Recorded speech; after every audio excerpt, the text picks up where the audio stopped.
Good evening, students. In this session, I am going to explain about network of rain gauges. The network of rain gauge stations should be properly designed to cover the whole area of the basin. A guideline has been set up by the World Meteorological Organization (WMO) for the network of rain gauge stations. First one is for plain region. One station for every 600 to 900 square kilometers. Second is for mountainous region. One station for every 100 to 200 square kilometers. Third one for arid region. One station for every 1500 to 10,000 square kilometers. Next is average depth of precipitation.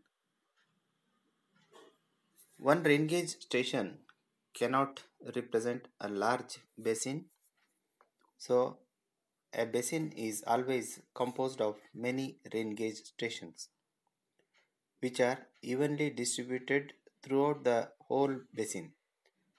Again, the amount of rainfall may not be equal in all rain gauge stations. In order to compute the average rainfall over a basin or catchment area, the rainfall is measured at a number of rain gauge stations suitably located in the area. The network density of rain gauge depends upon the uses for which the rainfall data is intended.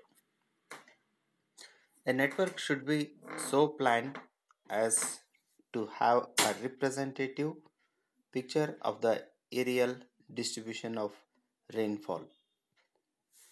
There should be no concentration of gauges in heavy rainfall areas at the expenses of dry areas, or vice versa. Since the average rainfall of the basin is required for estimating the runoff from the basin, it is customary to apply any suitable method to determine the average depth of precipitation. The following three methods are generally adopted to calculate the average depth of precipitation. The first one is arithmetic mean method. Second is the Thiessen polygon method, and the next is isohytal method. Arithmetic mean method. In this method, the average depth of rainfall over an area is obtained by dividing the sum of the depths of rainfall recorded at all the rain gauge stations located in the area by the number of stations. Thus, if P1, P2, P3, so on Pn are the depth of rainfall recorded at the n rain gauge stations distributed over an area, then the average depth of rainfall P for the entire area is given as P is equal to P1 plus P2 plus P3 plus n number of points, that is Pn whole divided by n is equal to summation of P divided by n. The results obtained by this method will be correct only if the rain gauge stations are uniformly distributed over the area and the rainfall varies in a regular manner. This is so because In this method, every rain gauge station has equal weightage regardless of its location. Second is Thyssen polygon method. This is a Thyssen polygon method, and this is a area.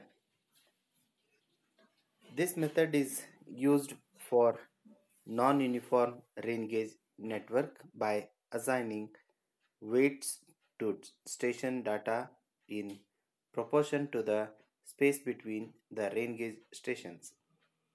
Thus, the method simply assumes linear variation of precipitation between the rain gauge stations and assigns equal segment of the area to the nearest station. Thyssen polygon method is a more common method of weighing the rain gauge observations according to the area. Thyssen polygon method is also called weighted mean method and is more accurate than the arithmetic average. Arithmetic average method. Procedure. First point is join the adjacent rain gauge stations by straight lines. We can join the lines by the adjacent rain gauge stations.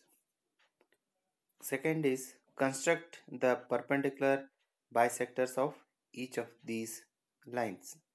Construct the perpendicular bisectors of each of these lines. Third point, a Thyssen network is thus constructed. The polygon formed by the perpendicular bisectors around a station encloses an area which is everywhere closer to that station than to any other station.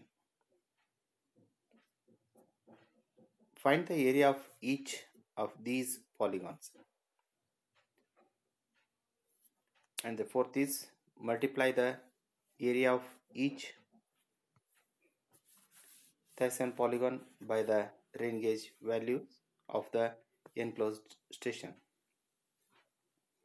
Fifth is find the total area summation A of the basin, and this can be compute the average prediction. This can be compute the average precipitation of rainfall from the above equation. You can see the equation on the screen. With this we can compute the average precipitation rainfall.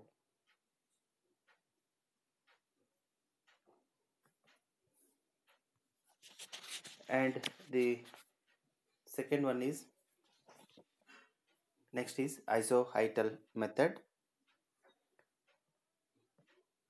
It is probably the most accurate method for determination of average depth of rainfall over a large basin and provided a means of considering the orographic means mountain effect.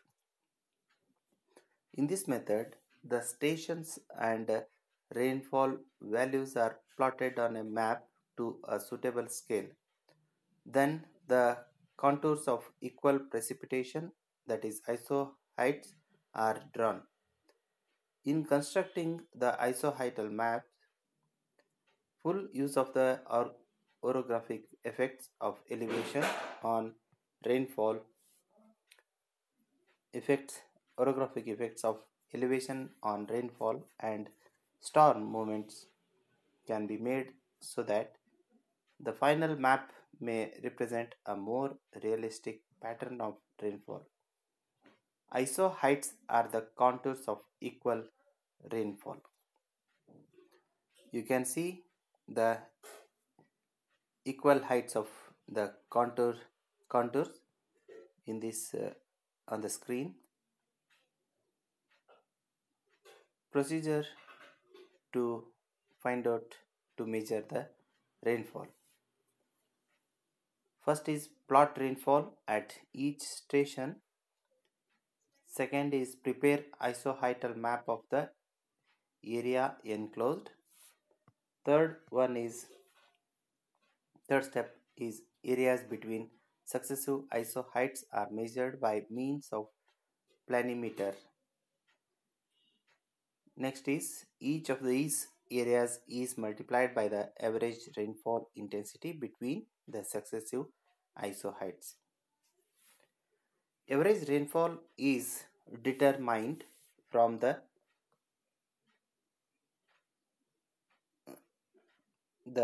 average rainfall can be determined with this formula.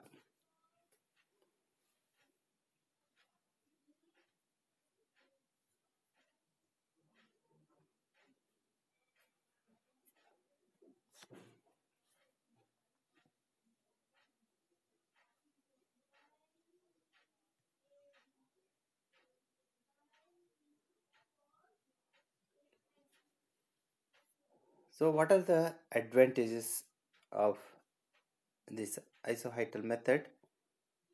The isoheightal method is the most accurate method when stations are large in number. Advantages. First point, the isoheightal method is the most accurate method when stations are large in number. It is, second point, it is used by an experienced analyst. Third point, it enables interpretation of all available data.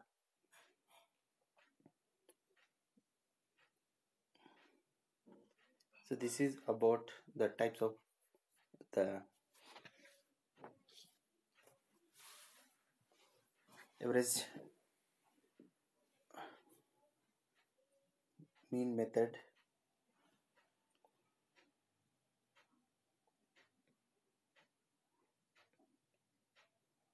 Thank you.